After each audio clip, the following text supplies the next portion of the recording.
Hello friends, good morning. स्वागत है आप सभी का आपके अपने चैनल ड्रीम अचीवर्स एकेडमी में। आज है 7 दिसंबर और 7 दिसंबर के जितने भी इम्पोर्टेंट क्वेश्चन बनते हैं करंट्स के, सारे हम इस वीडियो के अंदर डिस्कस करेंगे। प्लीज़ वीडियो को एंड तक वॉच करिएगा और जो भी भाई चैनल पर फर्स्ट टाइम विजिट कर रहे हैं चैनल को सब्सक्राइब कर लीजिएगा ताकि नेक्स्ट वीडियो का नोटिफिकेशन आप लोगों को सबसे पहले मिल पाए। चलिए दोस्तों, टाइम वेस्ट न करते हुए आज के सेशन को स्टार्ट करते हैं।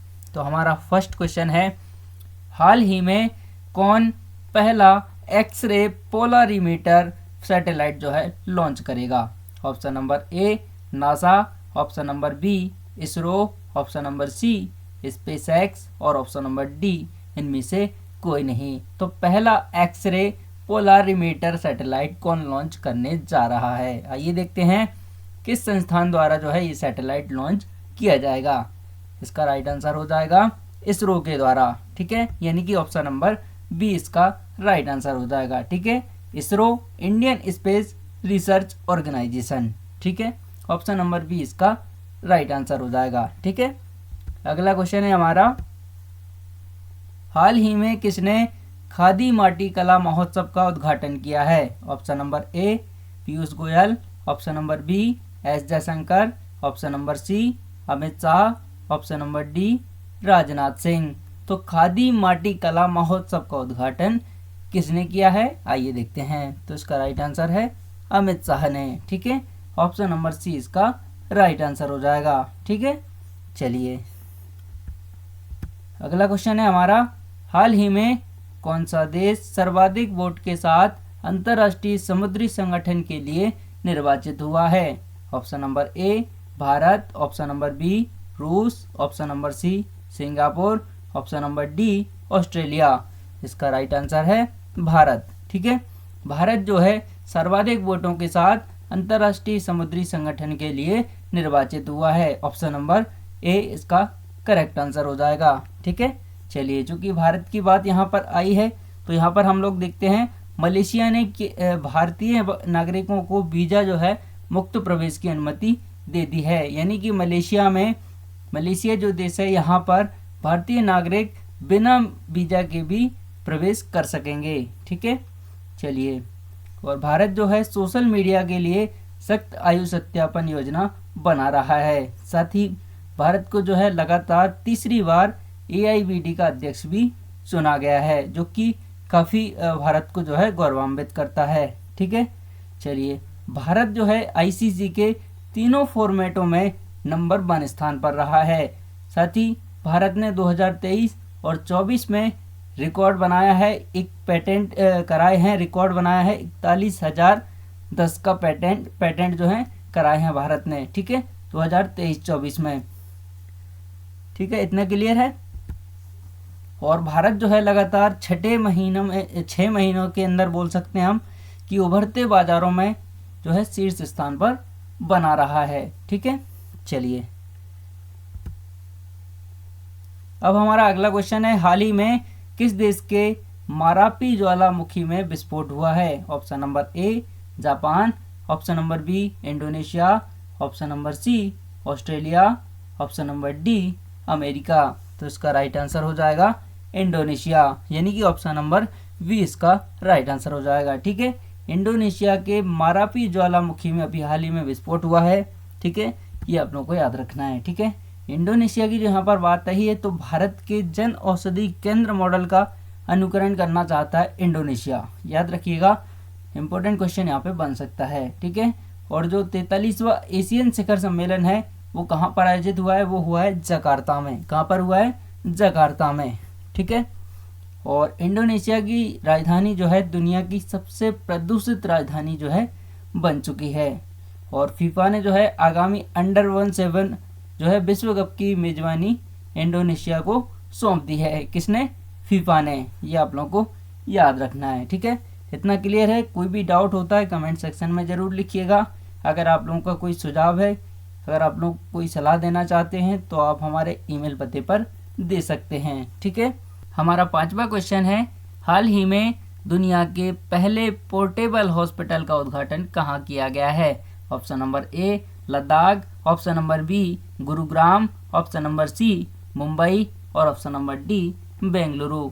इसका राइट आंसर हो जाएगा गुरुग्राम, यानी कि ऑप्शन नंबर बी। ठीक है, अब दुनिया के पहले पोर्टेबल हॉस्पिटल का उद्घाटन कहाँ किया गया है? गुरुग्राम में। ठीक है, ऑप्शन नंबर बी इसका राइट आंसर हो जाएगा। ठीक है, चलिए अब जो है यहाँ पर हम देख लेते हैं इससे जुड़े क्वेश्चन। तो भारत और अमेरिका के बीच में जो संयुक्त अभ्यास हुआ था जिसका नाम है वज्र प्रहार, ये कहाँ पर संपन्न हुआ है? ये हुआ है उमरोई में, जो कि मिजोरम के अंतर्गत आता है। ठीक है, और फिनटेक यूनिकॉर्न के मामले में अगर बात की जाए तो यूएसए का जो है शीर्ष स्थान पर रहा है। ठीक है, और अगर हम बात करें कि सबसे बड़ी दुनिया की जो सबसे बड़ी प्रतिमा है भारत के बाहर की अगर बात की जाए, भारत के अंदर तो अलग बात है, भारत के बाहर यानी कि इंडिया के बाहर जो सबसे बड़ी प्रतिमा का अनावरण कहाँ किया गया है? वो मैरीलैंड में किया गया है, जो कि अमेरिका के अंतर्गत आता है। और सबसे बड़ी जो प्रतिमा जिस प्रतिमा का अनावरण किया गया है वो प्रतिमा है डॉक्टर भीमराव अंबेडकर की। ये भी आप लोगों को याद रखना है। ठीक है, चलिए अगला क्वेश्चन है, हाल ही में इंटरनेट गवर्नेंस फोरम IIGF 23 कहाँ आयोजित किया जाएगा? Option number A Jaipur, option number B Kanpur, option number C Nai Delhi, option number D Lucknow. इसका राइट आंसर है नई दिल्ली। ठीक है, इंटरनेट गवर्नेंस फोरम IIGF 2023 कहाँ आयोजित किया जाएगा? नई दिल्ली में। ऑप्शन नंबर सी इसका राइट आंसर है। ठीक है, चलिए अगला क्वेश्चन है, हाल ही में चंद्रशेखर घोष को किस बैंक का MD and CEO नियुक्त किया गया है? ठीक है, ऑप्शन नंबर ए है Yes Bank, option number B Bandhan Bank, option number C Axis Bank, option number D Canara Bank. तो चंद्रशेखर घोष को किस बैंक के MD and CEO के रूप में नियुक्त किया गया है? आइए देखते हैं, इसका राइट आंसर है बंधन बैंक। ठीक है, यानी कि ऑप्शन नंबर बी इसका राइट आंसर हो जाएगा। ठीक है, अब इससे जुड़े क्वेश्चन हम लोग यहाँ पर देखेंगे। तो जो rural marketing association of India है, इसने क्या किया है? पुनीत विद्यार्थी को अपने अध्यक्ष के रूप में नामित किया है। ठीक है, और मुंबई उत्सव की सलाहकार समिति के अध्यक्ष की अगर बात की जाए तो वो बने हैं आनंद महिंद्रा। ये भी आप लोगों को याद रखना है, वेरी वेरी इंपॉर्टेंट क्वेश्चन यहाँ पे बन सकते हैं। ठीक है, हालांकि ये क्वेश्चन हम पिछली वीडियोस के अंदर भी डिस्कस कर चुके हैं, लेकिन आप लोगों को रिवीजन के लिए जो है ये सारे क्वेश्चन हम यहाँ पे फिर से लगाते हैं। ठीक है, सैम अल्टमैन जो है इनको जो है ओपन AI के नए CEO के रूप में जो है नियुक्त किया गया है। आपको बता दें कि ओपन AI के CEO के रूप में सैम अल्टमैन को ऑलरेडी जो है CEO के पद पर रखा जा चुका है। ठीक है, यानी कि इनकी नियुक्ति जो CEO के पद पर हो रही है वो दूसरी बार हो रही है, ये भी आप लोगों को याद रखना है। ठीक है, चलिए, और जो जस्टिस विवेक चौधरी हैं ये पटना हाई कोर्ट के न्यायाधीश बन चुके हैं, अभी हाल ही में इन्होंने शपथ ली है। ठीक है, और भारतीय स्टेट बैंक के प्रबंध निदेशक की अगर बात की जाए तो इनका नाम है विनय M टोस, इनको जो है अभी हाल ही में नियुक्त किया गया है। ठीक है, नाबार्ड के उप प्रबंध निदेशक के रूप में अजय सूद को नियुक्त किया गया है, और SIB के अतिरिक्त निदेशक के रूप में लक्ष्मी रामकृष्ण को जो है नियुक्त किया गया है। ये भी आप लोगों को याद रखना है। कोई भी डाउट होता है कमेंट सेक्शन में जरूर लिखिएगा। हमारा 8वां क्वेश्चन है, हाल ही में समृद्धि कॉन्क्लेव नामक डीप टेक स्टार्टअप प्रोत्साहन अभियान कहाँ शुरू किया गया है? Option number A IIT Mumbai में, option number B IIT Delhi में, option number C IIT Ropar में, और ऑप्शन नंबर डी इनमें से कोई नहीं। तो इसका राइट आंसर है IIT रोपड़ में, यानी कि ऑप्शन नंबर सी इसका राइट आंसर हो जाएगा। ठीक है, जो प्रोत्साहन ये जो अभियान है कॉन्क्लेव डीप टेक स्टार्टअप, ये जो है IIT रोपड़ में शुरू किया गया है, ये आप लोगों को याद रखना है। ठीक है, ऑप्शन नंबर सी इसका राइट आंसर हो जाएगा। IIT रोपड़ के शोधकर्ताओं ने सतलुज में एक दुर्लभ धातु टेट्लम की खोज की है। साथ ही हम यहाँ पर देखते हैं कि KVIC ने क्या किया है, KVIC ने भी IIT दिल्ली में नए खादी इंडिया आउटलेट का उद्घाटन किया है। साथ ही IIT कानपुर ने स्टार्टअप इकोसिस्टम को बढ़ावा देने के लिए ICICI बैंक के साथ में साझेदारी की हुई है। ठीक है, इतना क्लियर है आप लोगों को।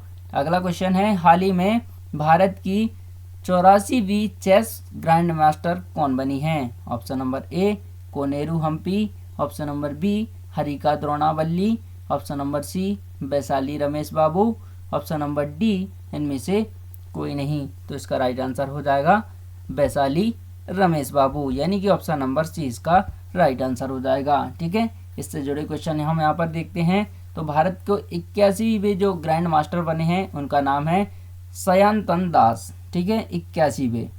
और भारत के 80वें जो ग्रैंड मास्टर बने हैं उनका नाम है विघ्नेश ऐना। ठीक है, और 79वें जो ग्रैंड मास्टर बने हैं उनका नाम है प्रवेश एम, ये भी आप लोगों को याद रखना है। और 83वें जो ग्रैंड मास्टर बने हैं उनका नाम है आदित्य सामंत। क्या नाम है?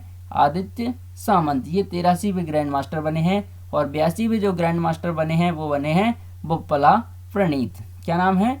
बोप्पला प्रणीत जो हैं ये 82वें ग्रैंड मास्टर जो हैं बने हैं भारत के, ये आप लोगों को याद रखना है। ठीक है, और 84वीं जो चेस ग्रैंड मास्टर बनी है उनका नाम है वैशाली रमेश बाबू। ठीक है, चलिए अगला क्वेश्चन है हमारा, हाल ही में भारत ने किस देश से कच्चे तेल का आयात फिर से शुरू कर दिया है? Option number A Iran, option number B Iraq, option number C Venezuela और ऑप्शन नंबर डी रूस। ठीक है, तो इसका राइट आंसर हो जाएगा वेनेजुएला। ठीक है, भारत ने जो है वेनेजुएला के साथ में कच्चे तेल का आयात जो है फिर से शुरू कर दिया है। ठीक है, आयात का मतलब होता है किसी देश से वस्तु को लाना, अपने देश के अंदर लाना, और निर्यात का मतलब होता है अपने देश से किसी वस्तु को बाहर भेजना, किसी अन्य देश में बेचना या भेजना। ठीक है, चलिए ऑप्शन नंबर सी इसका राइट आंसर हो जाएगा। ठीक है, ये आप लोगों को याद रखना है। डाउट अगर आप लोगों का है तो कमेंट सेक्शन में लिखिएगा,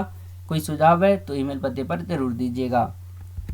आई होप दोस्तों आप लोगों को हमारे द्वारा दी गई जानकारी अच्छी लगी होगी। अगर वीडियो पसंद आती है तो लाइक करिएगा, अपने दोस्तों के साथ शेयर कीजिएगा ताकि वे भी इसी तरह की एजुकेशनल वीडियो का लाभ उठा पाएँ। मिलते हैं दोस्तों इसी तरह की एजुकेशनल वीडियोज़ के साथ, तब तक के लिए टेक केयर, बाय बाय, जय हिंद, वंदे मातरम।